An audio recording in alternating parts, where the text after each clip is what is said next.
ఈ లిడ్ క్యాప్కి ఇస్తే దళిత బిడ్డలు కమిషన్లు ఇయ్యరు కదా. లిడ్ క్యాప్ అంటే గవర్నమెంట్ అండర్టేకింగ్. మన తెలంగాణ బిడ్డలు, దళిత బిడ్డలు వేలాది మంది బతకాలనే. ఇంత వేలాది మంది దగ్గర commission కొట్టేస్తుందా?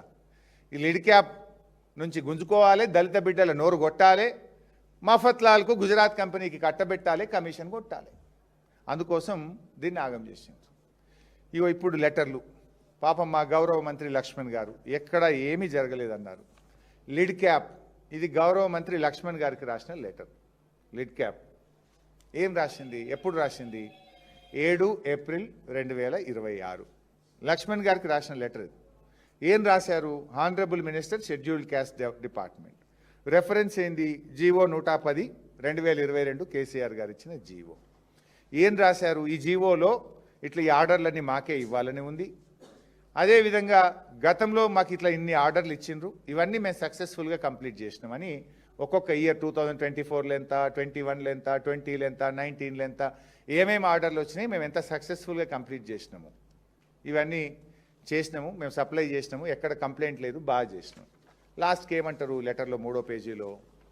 Therefore, in view of the above, the Honorable Minister is kindly requested to help LIDCAP for getting the order for supply of school bags, shoes, socks, tie, belt for the academic year 2026-27 directly in accordance with GO number 110, Industries and Commerce Department, without going for tenders. ఒక department ఇంకో డిపార్ట్మెంట్కి ఎవరికి రాసింది?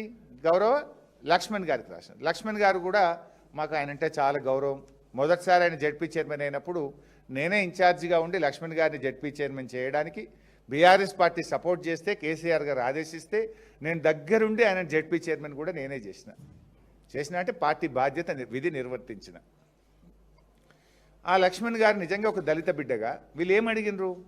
అరే గుజరాత్లోనికో మఫత్లాల్ గారికి ఇయ్యకుండ్రి, అరే మేము బతుకుతాము, దళిత బిడ్డలము, ఇది గతంలో మాకు ఇచ్చిండ్రు, మేము బాగా చేసినాము, మాకే ఇయ్యండి అని చెప్పి గౌరవ లక్ష్మణ్ గారికి రాసిన లేఖ. అట్లే శ్రీధర్ బాబు గారికి కూడా రాసిన, ఇండస్ట్రీస్ డిపార్ట్మెంట్ కదా, మా మంత్రి, అంటే మా మంత్రి మీన్స్ లిడ్ క్యాప్ మంత్రి. అయ్యా నువ్వన్నా పట్టించుకో, జర వాళ్ళకి చెప్పు, నువ్వు మన మంత్రివి, నువ్వు మరి ఆ పక్క మంత్రితో మాట్లాడు, ఆ పక్క డిపార్ట్మెంట్తో మాట్లాడు, ఈ ఆర్డర్లు గత 8-10 ఏళ్ళకెళ్ళి మేమే చేస్తున్నాం, మాకే ఇప్పింది అని. ఇది ఇండస్ట్రీస్ మినిస్టర్ గారికి 16 ఏప్రిల్ 2026 నాడు రాసిన లెటరు. ఈ లెటర్ సారాంశం మీ అందరికీ ఇస్తాను. పరిశ్రమల మంత్రిని కూడా వేడుకున్నారు దళిత బిడ్డలు. తర్వాత ఇంతటితో కాకుండా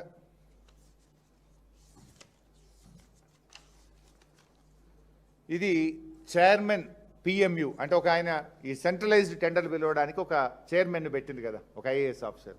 ఆయనకు లెటర్ రాసిండ్రు 7 ఏప్రిల్ 2026 మంత్రుల కంటే ముందు ఈయనకు రాసిండ్రు.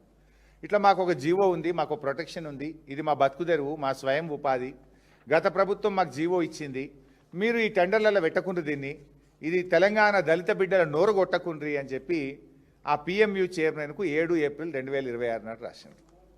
అదేవిధంగా మన రాష్ట్ర ప్రభుత్వ ప్రధాన కార్యదర్శి చీఫ్ సెక్రటరీ గారికి 16/4/2026 నాడు మన చీఫ్ సెక్రటరీ గారికి రాసిండ్రు, మన గవర్నమెంట్ జీవోను మీరే ఉల్లంఘిస్తున్నారు, ప్రభుత్వం ఒక జీవో ఇచ్చింది, టెండర్లకు పోవద్దు, ఇది దళిత బిడ్డలకు, తెలంగాణ బిడ్డలకు లిడ్ క్యాప్ ద్వారా ఇవ్వాలి అని రాష్ట్ర ప్రభుత్వం జీవో ఇచ్చింది.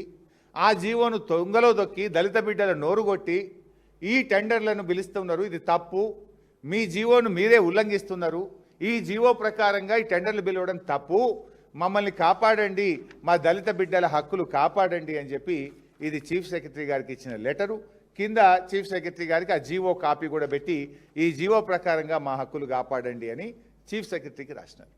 అంటే పిఎంయు చైర్మన్కు రాసిండ్రు, చీఫ్ సెక్రటరీకి రాసిండ్రు, ఎస్సీ సంక్షేమ మంత్రి గారికి రాసిండ్రు, అదేవిధంగా ఇండస్ట్రీస్ మంత్రి గారికి కూడా రాసి నువ్వు మా మంత్రిగా మా హక్కులు కాపాడు, మా జీవో ప్రకారంగా మాకు ఈ పనులు కల్పించి దళిత బిడ్డల ఉపాధిని కాపాడు అని చెప్పి రాసినారు.